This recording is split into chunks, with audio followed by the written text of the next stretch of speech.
আজকে আমরা যে টপিকটা নিয়ে আলোচনা করব সেটা হচ্ছে আমরা যে জীবনে বিপদে পড়ি, আমরা বিপদে পড়লে আমাদেরকে উদ্ধার করে কে? আল্লাহ ছাড়া আমাদের বাঁচানোর কেউ আছে? উদ্ধার করার কেউ আছে?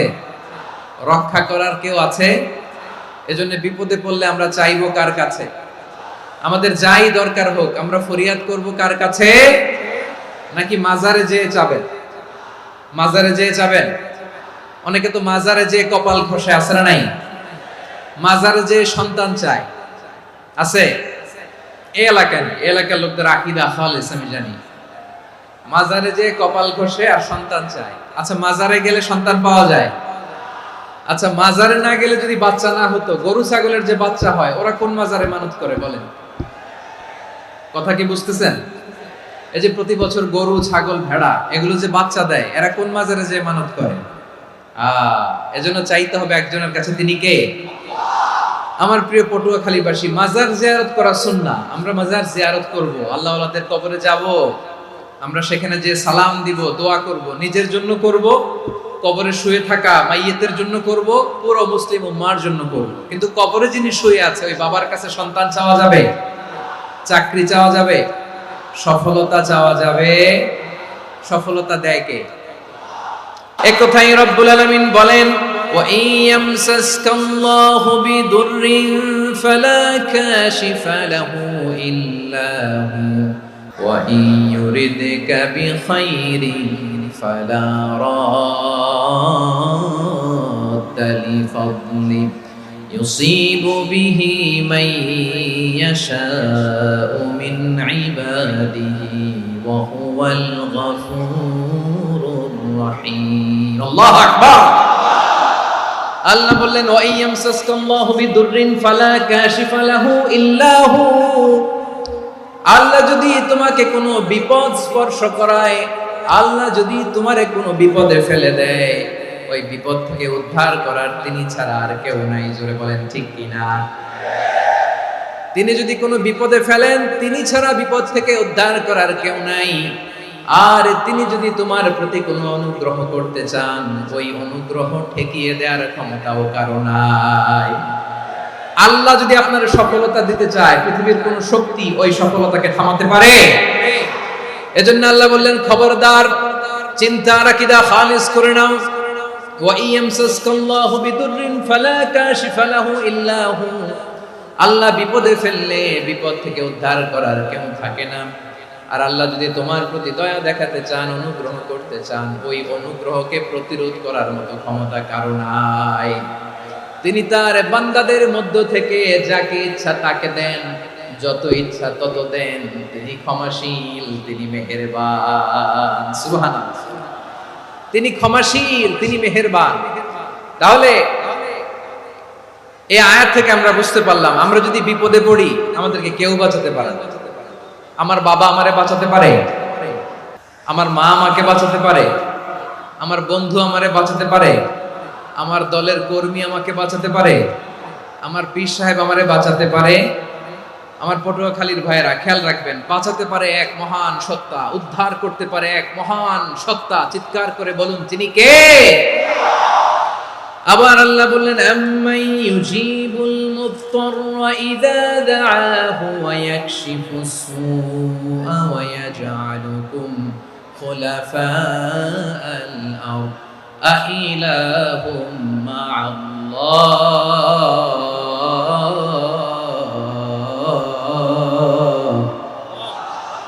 ক্বালিলাম মা তাযাক্কারুন। রব্বুল আলামিন বলেন, বিপদে পড়ে কাতর কণ্ঠে চিন্তাগ্রস্ত হয়ে যখন কেউ ফরিয়াদি হয়ে আল্লাহর ডাকে হাত তোলে, তখন এই ব্যক্তির ডাকে সাড়া দেয় কে? বিপন্ন অবস্থায় আপনি যখন কেঁদে কেঁদে হাত তুলে আপনার দুঃখের কথা জানান, আপনি যখন ডাকেন তারে, তখন আপনার ডাকে সাড়া দেয় কে? আল্লাহ বলে, আমি সাড়া দেই। তোমাদের বিপদকে মুক্ত করে দেয় কে? ওই আল্লাহর সাথে কোন উপাস্য আছে নাকি? কিন্তু খুব অল্প সংখ্যক লোকই তোমরা উপদেশ গ্রহণ করো। কথাটা কার? তাহলে বিপন্ন মানবতা যখন কাঁদে, মানুষ যখন বিপদে পড়ে নিরুপায় হয়ে ফরিয়াদ করে, তার ডাক শোনার কেউ নাই, একজন ছাড়া। চিল্লায় বলেন তো তিনি কে? এজন্য আমরা ফরিয়াদের হাত কার দিকে তুলব? এবং খেয়াল রাখতে হবে, মাথার সাথে সেট করে নিতে হবে, আল্লাহ ছাড়া আমাকে উদ্ধার করার কেউ নাই। এই পৃথিবীতে কেউ আপন না প্রিয় ভাই। বিপদে বললে বোঝা যায় কেউ আপন না। আপন শুধু একজন মহান সত্তা, তিনি কে? বিপদে আপদে কেউ আমাদের বাঁচাতে পারে না, তরাতে পারে না, মুক্তি দিতে পারে না, উদ্ধার করতে পারে না, একমাত্র আমার প্রভু ছাড়া, আল্লাহ ছাড়া। চিল্লায় বলেন ঠিক কিনা? মাথার সাথে এটা সেট করে নিতে হবে যে আমাদের পুরো জীবনটাই পরীক্ষা। The life is a test. পুরো জীবনটাই পরীক্ষা। এই জীবনে বিপদ আসবে, আপদ আসবে, পরীক্ষা আসবে, সবার জীবনে এটা থাকে। এক একজনের পরীক্ষা এক এক রকম।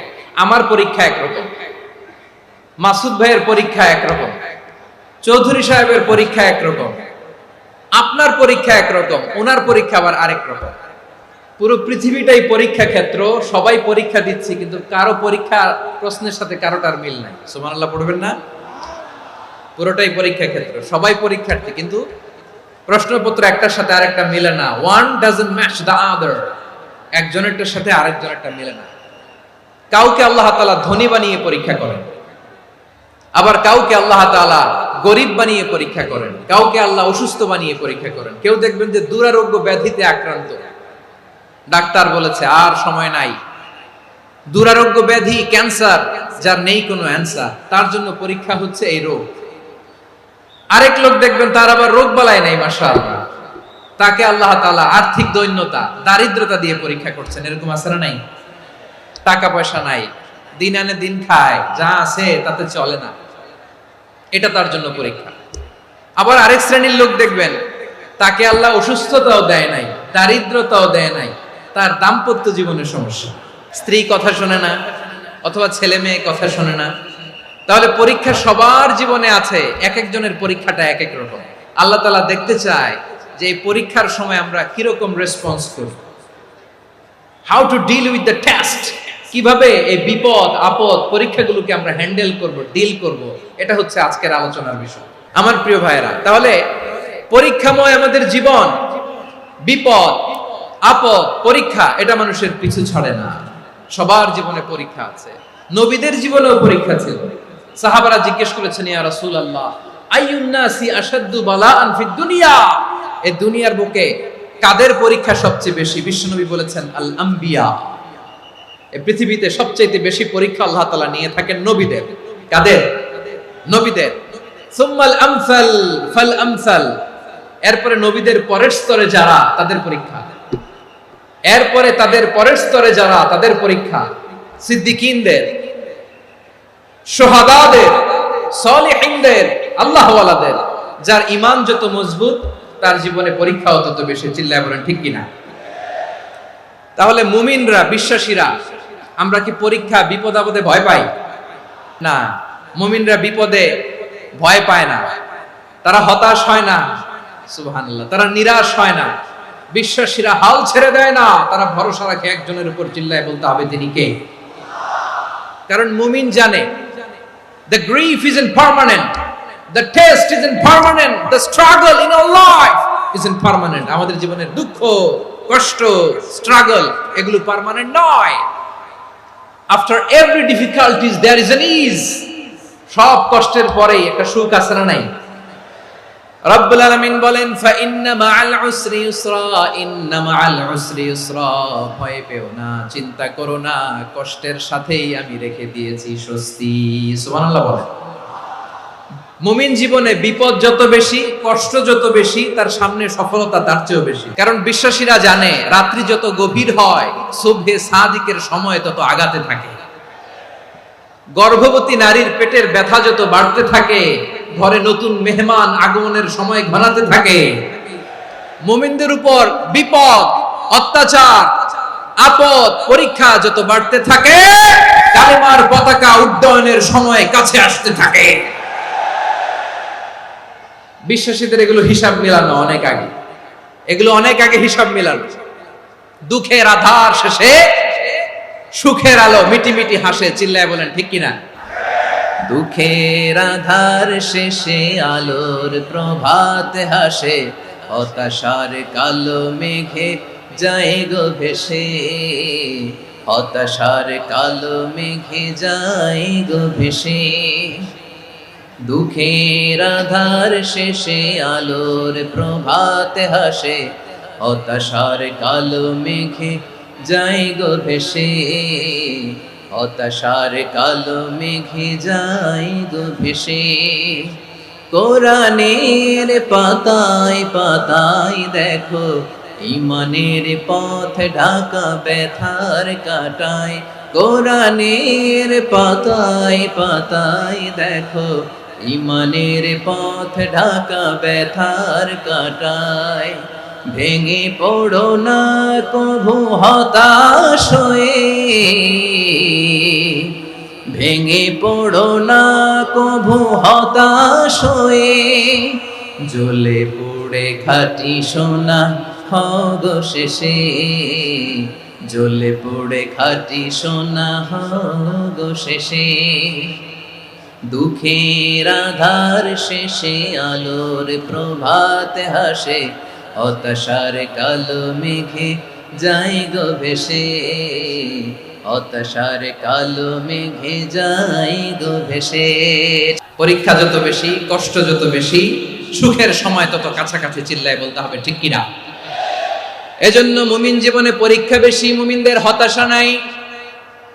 মুমিনরা নিরাশ হয় না, হতাশ হয় কাফিররা। মুমিনরা কখনো হাল ছেড়ে দেয় না, মুমিনরা ভরসা রাখে একজনের উপর, তিনি কে? তাহলে আমার প্রিয় পটুয়াখালীবাসী, বিপদ থাকবে, পরীক্ষা থাকবে, এই বিপদ থেকে আমাদেরকে উদ্ধার করবেন একজন, তিনি কে? আমরা শুধু আল্লাহর উপরই ভরসা রাখবো, চাইবো একজন সত্তার কাছে। আওয়াজ করে বলুন, তিনি কে? একজন সত্তার কাছে চাইবে। বিশ্বনবী ওনার চাচাতো ভাই আব্দুল্লাহ ইবনে আব্বাস রাদিয়াল্লাহু তাআলা আনহুকে বললেন, ইয়া আব্দুল্লাহ ইবনুল আব্বাস, হে আব্দুল্লাহ ইবনে আব্বাস, ইদা সাআলতা ফাসআলিল্লাহ, যখন চাইবে আল্লাহর কাছে যাও। ও আব্দুল্লাহ, যখন চাইবা আল্লাহর কাছে চাও। ওয়া ইদা ইসতাআনতা ফাসতাইন বিল্লাহ, যখন সাহায্য চাইবা আল্লাহর কাছে ফরিয়াদ করো। জেনে রেখো ও আব্দুল্লাহ, ওয়া'লাম আন্নাল উম্মাতা লাউ ইজতামাআত আলা আন ইয়ানফাউকা বিশাইইন লাম ইয়ানফাউকা ইল্লা বিশাইইন ক্বাদ কাতাবাহু আল্লাহু লাক। ও আব্দুল্লাহ, জেনে রেখো, মনে রেখো, গোটা বিশ্বের সবাই মিলে যদি তোমার উপকার করতে চায়, ততটুকুই তারা করতে পারবে যতটুকু আল্লাহ তোমার নসিবে সেটা লিখে রেখেছে। ঠিক কিনা বলেন? আর যদি গোটা বিশ্বের সবাই মিলে তোমার বিরুদ্ধে কনস্পাইরেসি করে, ষড়যন্ত্র করে, গোটা বিশ্বের সবাই মিলেও যদি তোমার ক্ষতি করতে চায়, ততটুকুই শুধু পারবে যেটা আল্লাহ তোমার জন্য বরাদ্দ রেখেছে। যতটুকু আল্লাহ তাআলা তোমার জন্য বরাদ্দ রেখেছে অতটুকুই ক্ষতি করতে পারবে, আর এক চুল বেশিও করতে পারবে না, কমও করতে পারবে না। চিল্লায় বলেন ঠিক কিনা? এজন্য আমরা চাইবো কার কাছে? সব সময় আমরা আল্লাহর কাছে চাইবো, বিপদে আপদে, সুখে দুঃখে, সচ্ছল অবস্থায় অসচ্ছল অবস্থায়, পরাজয়ের সময় বিজয়ের সময়, সব সময় আমরা ভরসা রাখবো কার উপর? সবাই বলুন। একদল লোক আছে যারা বিপদে পড়লে আল্লাহরে ডাকে, বিপদ আসলে আল্লাহরে ডাকে, বিপদ নাই আল্লাহও নাই। বিপদে পড়লে নামাজ পড়ে, বিপদও নাই নামাজও নাই। বিপদে পড়লে জিকির করে, বিপদ যখন চলে যায় ওদের জিকিরও বন্ধ হয়ে যায়। এরকম আছে না নাই? কিছু লোক দেখবেন পরীক্ষা আসলে নামাজ পড়ে, দেখবেন পরীক্ষার সময় নামাজ পড়ে, পরীক্ষাও নাই নামাজও আছে। এরকম কিছু লোক আছে অসুস্থ হলে আল্লাহরে বড্ড ভালোবাসে, আল্লাহরে খুব ডাকে। অসুস্থ হইলে অসুস্থতাও নাই, আল্লাহ স্মরণও নাই। দেখবেন কিছু লোক নির্বাচন আসলে খুব আল্লাহওয়ালা হয়ে যায়, তখন দেখবেন মাথার মধ্যে হেজাব লাগায়, পাঞ্জাবি লাগায়, আল্লাহওয়ালা হয়ে যায়। নির্বাচনও নাই, এরপরে আল্লাহর কথাও নাই। আছে না নাই? না, এরকম হওয়া যাবে না। সব সময় আমরা আল্লাহরে ডাকবো, বিপদে আপদে সব সময় ভরসা রাখবো আমরা একজনের উপর। আওয়াজ করে বলেন, তিনি কে? একথায় আল্লাহ তাআলা আমাদের চোখে আঙ্গুল দিয়ে জানিয়ে দিলেন, ফাইদা রাকিবু ফিল ফুলকি দা'আউল্লাহা মুখলিসিনা লাহুদ্দিন ফালাম্মা নাজ্জাহুম ইলাল বাররি ইযা হুম ইউশরিকুন। আল্লাহ বলে একদল লোক আছে, তারা যখন নৌযানে চড়ে, জলযানে চড়ে, সাগরের মধ্যে যখন জাহাজে চড়ে, লঞ্চে চড়ে, তারা যখন তুফানের সম্মুখীন হয় তখন তারা আল্লাহরে বড্ড বেশি ডাকে, একান্ত ভাবে ডাকে, বিশুদ্ধ চিত্তে ডাকে। আবার তুফান থেকে তাদেরকে সেফ জোনে নিয়ে, নিরাপদ জোনে নিয়ে যখন বন্দরে আমি আল্লাহ তাদেরকে ভিড়িয়ে দেই, ওই লোকগুলো আবার আমি আল্লাহর সাথে শিরিক করে। এরকম আছে না নাই? জাহাজে উঠছে, সাগরের মাঝখানে তুফান, ওই সময় দেখবেন আল্লাহ কারে কয়। এই কথা তো আপনাদেরকে বোঝানো সহজ, আপনারা তো নদীর দেশের মানুষ। আচ্ছা, লঞ্চে উঠে তুফানের সম্মুখীন হয়েছেন, জলোচ্ছ্বাস, সবাই আমার বলার দরকার নাই, বলেন, মাঝ নদী, তুফান, জলোচ্ছ্বাস, জলের মধ্যে উচ্ছ্বাস, ঢেউ, টর্নেডো, সাইক্লোন, মেঘের ঘন ঘটা, পরিবেশ ঘুটঘুটে অন্ধকার, লঞ্চ একবার এদিকে আরেকবার ওইদিকে, ভিতরে কি অবস্থা হয় বলেন তো? তখন মুসলিম আল্লাহর ডাকে, হিন্দু আল্লাহর ডাকে, ঠিক কিনা বলেন? আস্তিক আল্লাহর ডাকে, নাস্তিক আল্লাহর ডাকে, ঠিক কিনা? লঞ্চের ভেতর, স্টিমারের ভেতর কান্নারে রোল পড়ে যায়, চিৎকারের রোল পড়ে যায়, সবার মুখ দিয়ে শুধু একটা আওয়াজ, লা ইলাহা লা ইলাহা লা ইলাহা সুবহানাল্লাহ আলহামদুলিল্লাহ লা ইলাহা।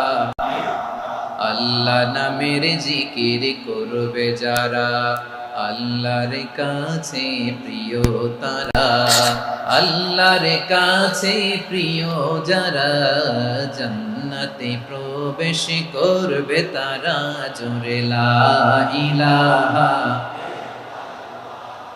লা ইলাহা ইল্লাল্লাহ।